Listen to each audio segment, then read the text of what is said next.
জম্মু কাশ্মীরের সাম্বা জেলায় সোমবার স্থানীয় সময় সন্ধ্যায় পাকিস্তান থেকে আসা ড্রোন চোখে পড়ে। ভারতীয় প্রতিরক্ষা মন্ত্রণালয় জানায়, লাল আলোর রেখা দেখা যায় আকাশে। এরপরই সক্রিয় হয় ভারতের আকাশ প্রতিরক্ষা ব্যবস্থা।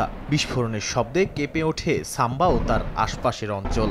সেনাবাহিনী পরে নিশ্চিত করে এটি পাকিস্তান থেকে আসা ড্রোন হামলা ছিল।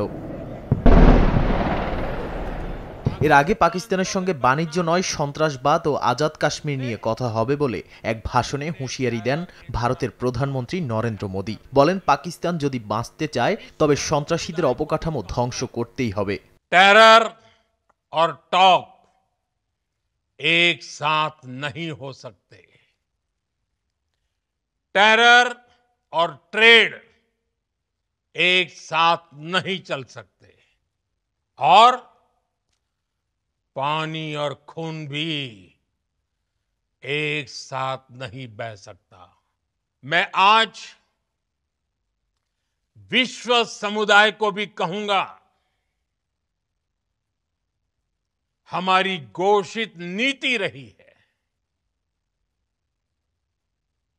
अगर पाकिस्तान से बात होगी तो টেররিজম पर ही होगी। এদিকে পাকিস্তান শুধু আত্মরক্ষায় পাল্টা আঘাত করেছিল বলে দাবি করেন দেশটির পররাষ্ট্রমন্ত্রী ইসহাক দার।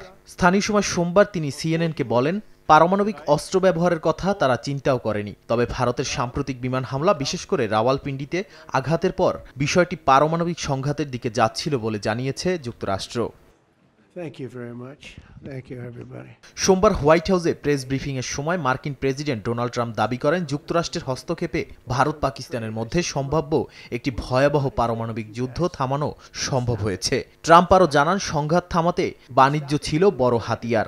উভয় পক্ষকে বলা হয়েছিল যুদ্ধবিরতি না দিলে বাণিজ্য বন্ধ করা হবে। My administration helped broker a full and immediate ceasefire, I think a permanent one, between India and Pakistan, ending a dangerous conflict of two nations with lots of nuclear weapons.